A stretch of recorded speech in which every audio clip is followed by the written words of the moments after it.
Hey, y'all. Sometimes in life, it feels like we're going 2 steps forward and 3 steps back. And in all the rushing, the grunting, the striving, the pushing, it seems like we can't get ahead. Rather, we're falling farther and farther behind. But what if there was a better way to experience advancement continuously through steady plodding?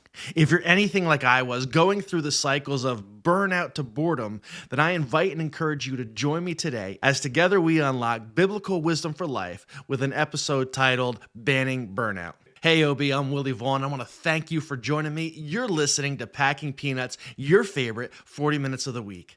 This podcast is brought to you by Outa The Box Ministries, a biblically based personal development company that creates teaching and tools to help you succeed in life, both spiritually and practically, while getting to know Jesus more intimately. Each week, we bring you powerful principles and biblical insights to help you live the life God designed you to live and desires for you to enjoy, for your fulfillment, and to make an impact on the world for good. That's Packing Peanuts, because your soul is a treasure, so the life you pack it in matters. And before we get into the episode today, I just wanted to start out with having a little bit of fun. I've been told that the word icy is very hard to spell. And after looking at it for a while, I see why. And this week's shout out goes out to Philip B. Philip just recently purchased one of our morning mindset prayer journals, and I hope that it blesses you, Philip. And I just want to thank you for being an OB, a fan and subscriber of Outa The Box Ministries. And just for being the shout out of the week this podcast, we're going to send you a free signed copy of my book, Raising the Bar. For the rest of you who want to get in on some of these freebies and to get noticed, you can sign up by hitting the subscribe button at outofthebox.org. But let's get into our episode this week. Now, this episode and this message really stems from a part of my frustration. And I want to start with something funny that Mark Twain said. He said, "When I was a boy of 14, my father was so ignorant, I could hardly stand to have the old man around. But when I got to be 21, I was astonished at how much he had learned through those 7 years." Now, of course, he was joking around about how much he learned and got to appreciate the wisdom of age. And I'm going through a stage in my life like that, understanding I'm getting to a different age where I appreciate different things, but also with the realization in my life of how little I do know, how much I don't know. And so I'm going through journeys and realizing that some of the cycles and the things that I used to do when I was younger aren't going to work for me going forward in my life. And in fact, I don't even want to make those priorities. My desires and dreams have changed. But part of it is having this self-awareness to realize, I've been going through certain cycles of burnout to boredom. And I've been spending time, usually in the summer months, and I'll go when it's light out till late at night, and I'll work hard all day long to the point where I can even work myself into exhaustion. Then I get burned out and get disillusioned, so I try to hold back, and then I even create this boundary where I set a time as I'm not going to work past this or I'm not going to do that, and really losing the passion. But then after a while, I get bored. It's like, okay, there's got to be more. I get antsy with wanting more to do and wanting to find something to spend my time doing. In fact, I started out this year with my goal, my word for the year being margin. And I wanted to make margin and set aside time. But then I started to realize, what good is margin if I don't have something to do in that extra time? I don't want to have an extra couple hours a day just to sit around and watch TV or scroll through social media. No, I want to do something that's relaxing and rejuvenating with that margin to make sure that I'm building up, both taking care of my personal life, my body, my spirit, my emotions, and investing in those relationships with the people closest to me. And so this message is really what I've been thinking about, praying about, and meditating on about banning burnout, but also not going through the cycles of burnout to boredom and really having a balance in life, a balance in the way we use our time. And I was thinking about this, sometimes we get so caught up in just living like all the people around us or living in the way that we've always done it, thinking this is the only way we can do it. But if we're willing to stop, to take a step back, we realize that there are other people out there who have figured certain things out. They are succeeding and they are experiencing balance in life. They're getting success. They're learning how to focus their time and their energies in the right place, having the right priorities. And I was thinking about that and what it says in Hebrews 12:1. It says, Therefore, since we are surrounded by such a great cloud of witnesses. Now, in this passage, he's talking about the heroes of the faith throughout the scriptures. And we can see in those stories certain ways in which God is calling us to succeed. But I also believe that if we look out at the world around us, we can see people who are experiencing success, who are making a difference, who are living the life maybe that we even want to. And since we are surrounded by a cloud of witnesses saying, yes, it is possible, we are without excuse. Though we might want to put blinders on and say, oh, you can't get ahead, there are people who are doing it. There are people who are succeeding. So we need to look at that cloud of witnesses and say, okay, how are they doing it?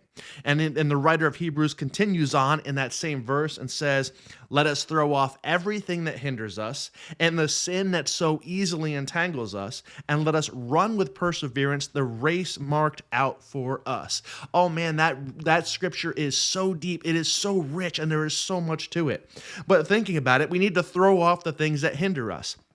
Guess what? Sometimes you and I are spending our time, spending our days, and spending our energy in things that actually hinder us from experiencing the life that God wants us to live, the abundant life that Jesus promised we could have in Him, if we're willing to let go of those things that hinder us, and the sin that so easily entangles us. Now, in the biblical sense, and when you get into the religious sense of that word sin, we kind of cringe at it, and we think maybe it's about the 10 Commandments, and don't steal, don't lie, don't kill, don't murder, don't rape, and all those bad things, those really evil things. I was reading in the book of James, and it says this about sin. If anyone knows what they ought to do and doesn't do it, for them it is sin. Now, if you just go with that basic understanding of it, you can really play it down to anything. If you know that you should exercise and you don't take care of your health, that is technically a sin for you, for that person. And it's like taking care of the beautiful, the temple of the body that God has given us, that place to reside. It's not benefiting us. We're not doing the things that we know we ought to do. And they can be used in every area. And basically, sin is anything that you know is good and true, and you're not doing it. You're leaving it undone. And sin is really what destroys our life, which entangles us and keeps us from living that abundant life. And we need to let go of the sin that entangles us, doing the things that we know we shouldn't do, and not doing the things that we know we should. Now, again, on some of these lesser sins, I might call them, because the Bible does say that there is a little bit of a hierarchy of sin. Obviously, sin like sexual immorality, the Bible tells us, is a weightier sin, because it's not just doing it to yourself, but bringing somebody else into that same sin with you, and it's multiplying that sin. And the Bible also says that there is a sin that leads to death that is unforgivable, about blaspheming the Holy Spirit. And I'm not going to really go into the depths of that controversial topic, but the Bible does say there are layers of sin. And so even some of these, what we would think of as lesser sins, they do keep us from enjoying God's presence. They do keep us from enjoying God's blessing. And we need to, as we grow, let go of those sins that entangle us, so that we can, as the verse continues to say, run with perseverance, or run with endurance the race marked out for us. And I really just like to focus on that last part before we get into all the things we're going to talk about. But you have a race that's marked out for you. You need to stay in your lane to find out what your calling and election is, as it says in 1 Peter 2:10. It says, make sure that you are diligent to confirm and know your calling and election, what you were put on this earth to do. Run your race with endurance and perseverance. But doing so, we need to make sure that we have that balance. As I was thinking about this episode, I was thinking about one of my favorite verses in Galatians 6:9. It says, do not grow weary in doing good, for at the proper time you will reap a harvest if you do not give up. So this week, I want to go into a couple of things that can help us run with endurance, that race marked for us. And we can not grow weary in well-doing, but by having a plan and a bunch of principles to apply to our life. In our time together, we will talk about creating efficiency through rhythms and routines, about how tenacious timekeepers maximize the clock, and the blessings of borders and boundaries, and the power of diligence with detachment. And so let's get into our message today.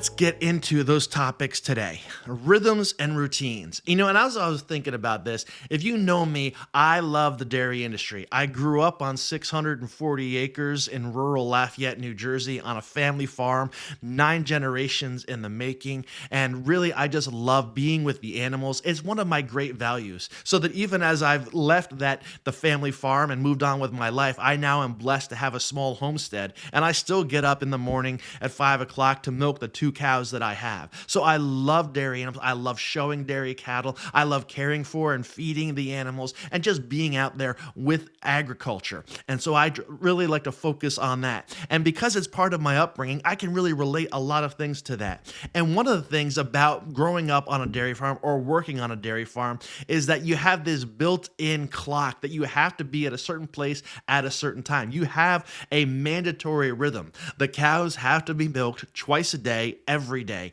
365 days a year. Guess what? You always have to go out there. On Christmas morning, you got to be out there early in the morning milking the cows. When it's a hot July night, the 4th of July, and you want to go see the fireworks, you got to make sure the cows are fed and milked before you have your evening activities.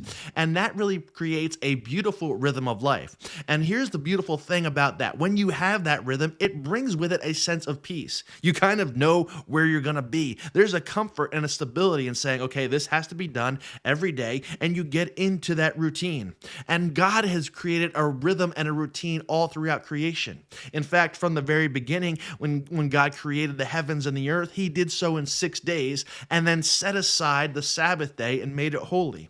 In the 10 Commandments, as you know, in Exodus 28, it said God told his people, remember the Sabbath day and keep it holy. In other words, give yourself 1 day a week to rest, to relax, to worship God, to reset. So often in life, we don't give ourselves the rhythms and routines, and we miss out on the value of that. And I believe there's a beauty in having the rhythms of the cycles of the year when we go through the seasons of spring, summer, winter, and fall. And those things come at an appointed time each year. And so we need really, if we're going to experience having that balance in life, avoiding burnout, we need to get into those rhythms and have those routines. For myself personally, I've been learning the blessing and the value of having a morning routine, starting each day in a certain way, getting up, going to the barn, and doing the barn chores, but then coming back in. I have my hygiene routine. I get my shower. I get ready for the day. I even encourage my son, hey, even on the weekends, make sure you get dressed and get ready to start your day. Do that first and get your day rolling. Then I like to start the day with a healthy and hearty breakfast. I love, I grew up with my mother was a great cook, and she always had this farm table breakfast and meals laid out. So I've come to value that in my life, having the routine of spending time in the barn, getting ready for the day, having a hearty breakfast, and spending time with God. And those routines, once they get built in, they really create that rhythm of life, and you have that sense of stability. But also in those routines, you also start to not have to give a lot of focused mental energy to the things that you're doing. I was listening to somebody talk on a little video clip the other day on social media, and he was talking about how he was competing against this young kid in what they had cup stacking. I don't know if you've ever seen that, where they take the solo cups and they stack them all into a pyramid and then put them back down into a small stack. And the people that have trained for that can go through that routine so quickly, so fast, they don't even have to think about it. And he said as he was doing this, he was doing an experiment, so he had never done it. So they put up these sensors on his brain and on this kid's brain. And he says, while he was trying to concentrate and think about all that he was doing, it was taking him a lot longer to do. But this kid who had trained and done it so many times didn't even have to break a sweat. He was just calm and relaxed doing it. And it's the same in all areas of life when you think about it. When you started to learn how to drive, when you got behind the wheel, you were all focused and fidgety and nervous, and you had to put a lot of thought into when do you speed up? How far before the stop sign do you slow down?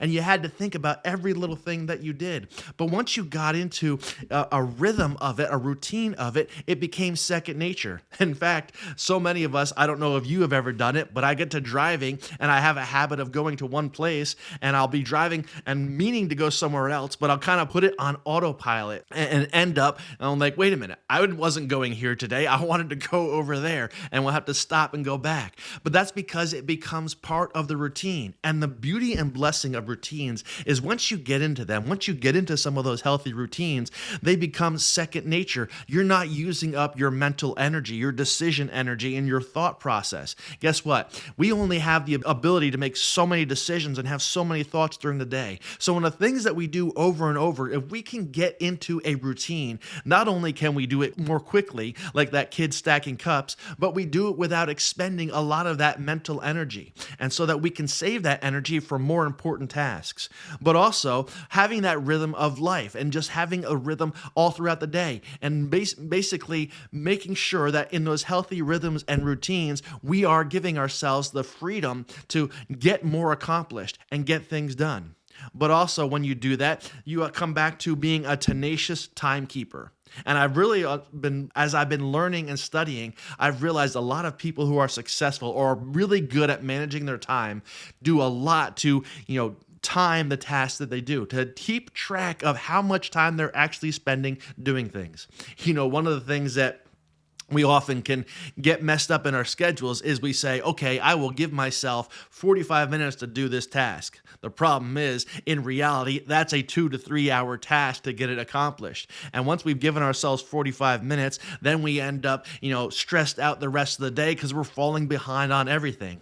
I don't know if the doctors really need to get an idea on this because they give you about 15 minutes when you go to their appointment. And if you go towards the end of the day, they are so far behind because they've given 15 minutes per consult, but end up spending 20, 30, sometimes 40 minutes. So you go and sit in the waiting room and wait around for an hour after when your appointment actually was. And so it can happen in our lives. If we don't give the right amount of time for the task, it can mess our schedule up completely.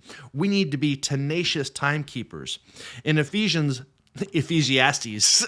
we can keep that in. That's a cross between Ecclesiastes and Ephesians.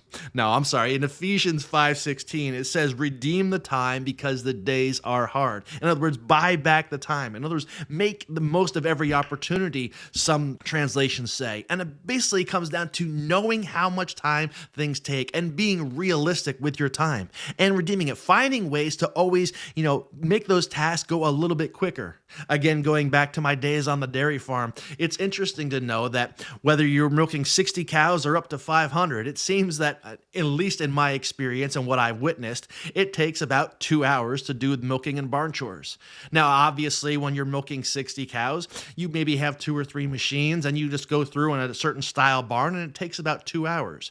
If you get up to 100 cows and 200 cows, you might have more people helping out. You use more machines. You have a bigger pump. You have a quicker system to bring cows into the barn and get them back out before, during, and after milking. So you end up finding ways to always streamline that process. And again, this is because that's one of the main things that has to happen on the dairy farm. You need to say, okay, I need to make sure that this task doesn't take me all day because there are other things to do. So dairy farmers can be tenacious timekeepers, often saying, how can I shave off about 20 or 30 minutes of the milking process? Can I do things more streamlined? And I think we could really do that in our lives. Once we've gotten to the routines and we know what needs to be done, saying those tasks that they take a lot of time, saying, okay, how can I make it go more quickly, more smoothly, or more enjoyably? Being realistic and saying, okay, how much time does it actually take? This really comes down to it when we think about how we spend our time throughout the day. I think there are so many times that we are just wasting time. We are not redeeming or making the best use of every opportunity. I remember teaching Sunday school with a bunch of teenagers. And I said, you know what? At that time, I was keeping one of those Gideon's New Testaments in my pocket at all times. So if I ever was sitting around waiting or at the waiting room of the doctors or the eye doctors or for an appointment, I could pull it out and read the scriptures. And again, using that time to my benefit. A lot of times we don't even realize how much time we spend using on social media or kind of just going through in that boredom. 5 minutes here, 10 minutes there, 20 minutes there. And often social media is designed to pull us in. It's like being at the slots at a casino where you lose track of time. And so sometimes having those time trackers on your phone. In fact, I just recently put one that limits my amount of time on TikTok per day to 40 minutes per day.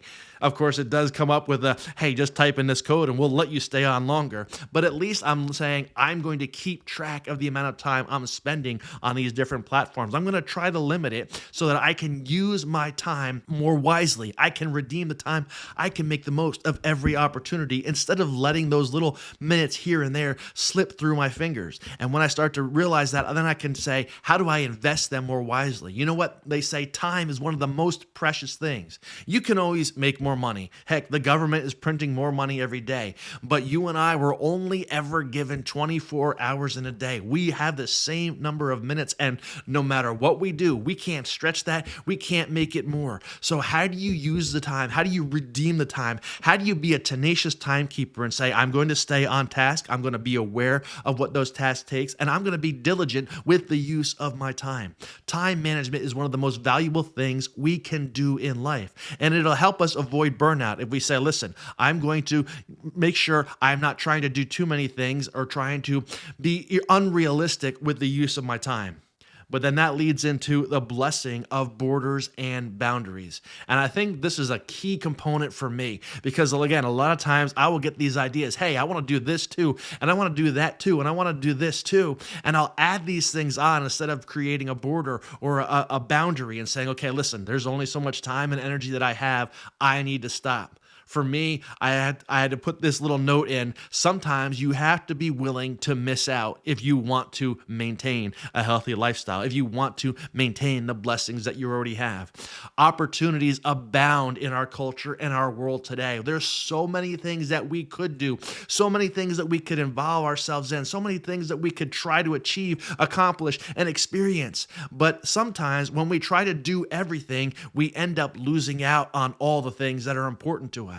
And so we need to really be willing to know about the blessings of borders and boundaries. In Proverbs 22:28, it says, do not move the ancient boundary stone set up by your ancestors. As I was thinking about that, I was realizing, we have this ancient boundary stone. We have this ancient idea of the 40-hour work week. And in reality, this was set up in 1594 by Philip of Spain, who said, listen, I want the guys doing construction on these different things to only work 8 hours a day, 40 hours a week.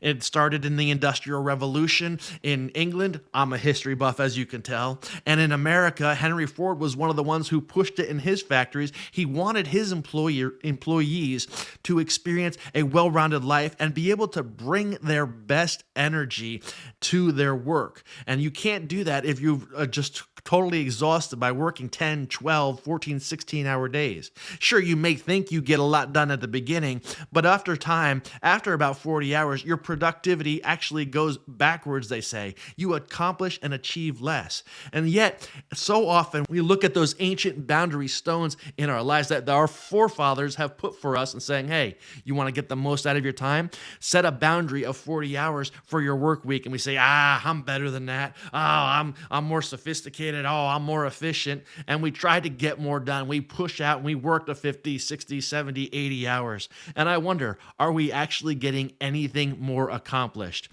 And then, even if so, what are we sacrificing? Are we sacrificing our physical health, our spiritual health, our relational health, not being there with our families? Maybe we need to simplify and say, listen, I'm going to set a boundary. Even working from home, I'm going to turn the laptop off. I'm going to shut down and not work past 6 o'clock at night or 7 o'clock at night, whatever it is for you.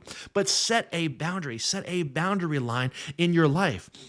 We need to do that if we're going to have healthy boundaries. From the very beginning, it says that God set up boundaries in creation. And again, in Proverbs 8:29, it says, wisdom was there when God gave the sea its boundary, so the waters would not overstep his command. Everything we see in the world has boundaries. There's a boundary of the horizon, how far you can see. And I believe there's a boundary in your real life, how far ahead you can see. It's good to plan ahead a little bit, but you got to realize that you can only see so far in advance. So set boundaries. You only have a certain amount of life. Set boundaries, and boundaries with your time.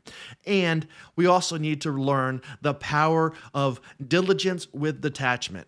Listen, sometimes we need to realize we are not in control. And I think that's one of the things that leads to burnout. When we try to force things to happen, when we try to say, I'm going to make this happen no matter what, I'm going to do whatever I can do to control the situation, rather than saying, I'm going to do the best that I can do with what I have.